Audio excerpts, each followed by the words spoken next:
There is a fleet in the Pacific the world isn't supposed to see. A fleet without hull numbers, without official records, and without any acknowledgement from the government that controls it. Yet it operates every single day, across thousands of miles of ocean, shaping borders, intimidating neighbors, and carving out a new reality in the Indo-Pacific, one fishing boat at a time. This is China's Ghost Fleet, a maritime militia that looks civilian but behaves like a shadow navy. And today, we're going to break down why this force is expanding, how it operates, and why it may be the most dangerous fleet you've never heard of. The Chinese maritime militia is one of the most misunderstood components of China's military strategy. On paper, these are fishing vessels, steel trawlers, wooden patrol boats, small coastal ships with weathered paint, rusted decks, and civilian crews. But their true nature becomes clear the moment you study how they move. They travel in coordinated formations. They maintain radio silence. They operate with military-style discipline.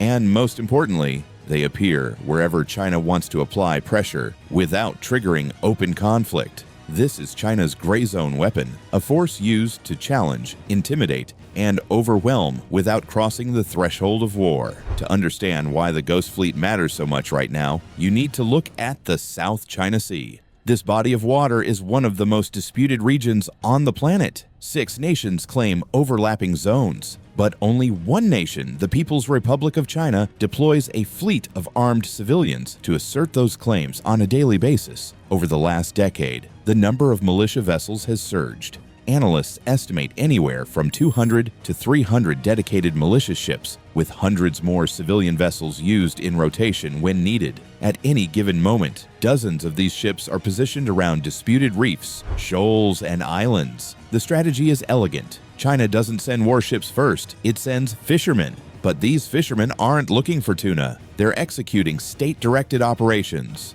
blocking Philippine resupply missions, shadowing Vietnamese oil exploration ships, ramming foreign vessels, deploying nets to entangle propellers, and staking out territory China doesn't legally control. This approach is powerful because it creates ambiguity. If the Philippines confronts these ships, China claims they're just fishermen. If Vietnam pushes back, China accuses them of hostility towards civilians. If the United States intervenes, China accuses Washington of harassing innocent mariners. All the while, the militia continues its mission, expanding China's footprint without firing a shot. But what makes this fleet so effective and so hard to counter is that it is deeply integrated with the People's Liberation Army Navy and the China Coast Guard. Satellite imagery reveals militia vessels docking at military piers, receiving fuel and supplies from Navy bases, and coordinating movements with Coast Guard ships. They operate like a chess piece moved by a hidden hand. And lately, their operations have become more aggressive. Around 2nd Thomas Shoal, where a small Filipino outpost holds the line, China's Ghost Fleet has increased its presence dramatically.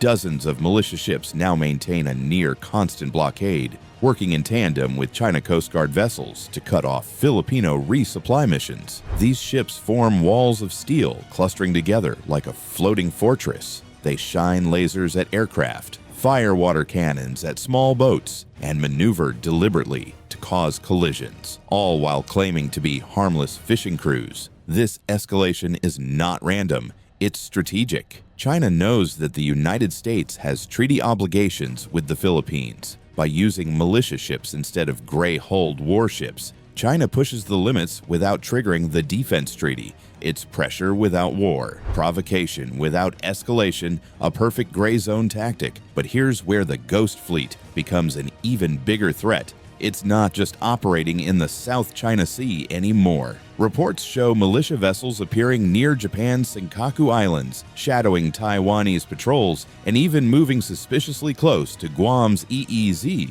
They also support China's distant water fishing fleet, which now roams as far as South America and West Africa, sometimes clashing with local authorities. This is where China's long-term strategy becomes clear. The Ghost Fleet allows Beijing to project influence beyond its traditional waters. It creates a global presence, backed by plausible deniability, wrapped in the appearance of civilian activity.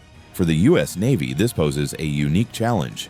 America can counter warships with warships. It can shadow submarines, escort carriers, and intercept missiles. But how do you counter a fishing boat with military orders? How do you deter a fleet that doesn't officially exist? This is the heart of the dilemma. If the U.S. deploys warships against these vessels, China claims American aggression. If the U.S. ignores them, China changes the facts on the water. Every day, the Ghost Fleet operates unchallenged. China's territorial claims harden. Local fishermen get pushed out. Local navies get intimidated. Local governments lose control. And China quietly gains more influence. The Ghost Fleet's effectiveness also lies in its scale. No navy in the world can match its numbers. China has more maritime militia ships than some nations have in their entire navies. And building more is easy. They don't require advanced radar. They don't require missiles. They don't require nuclear reactors. They just need steel hulls, large fuel tanks, radios, and political direction.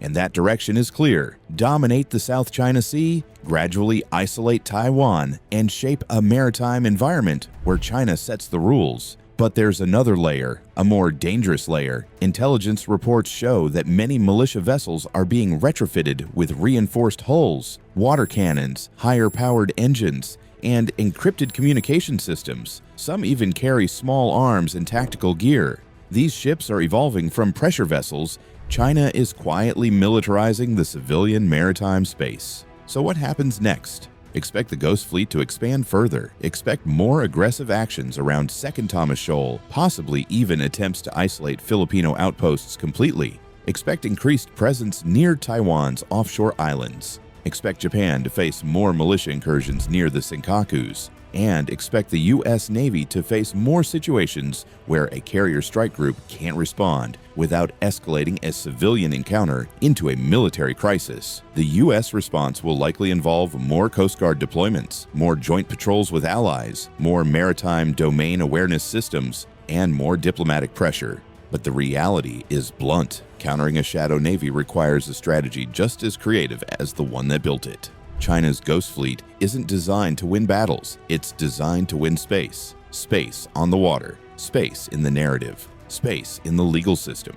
It expands Chinese power without risking war, and that's what makes it so effective. This is the silent front line of the Indo-Pacific. A front line made not of missiles and destroyers. The world may not notice it until it's too late. This is Steel Horizon Watch. Stay sharp. More intelligence briefings are on the way.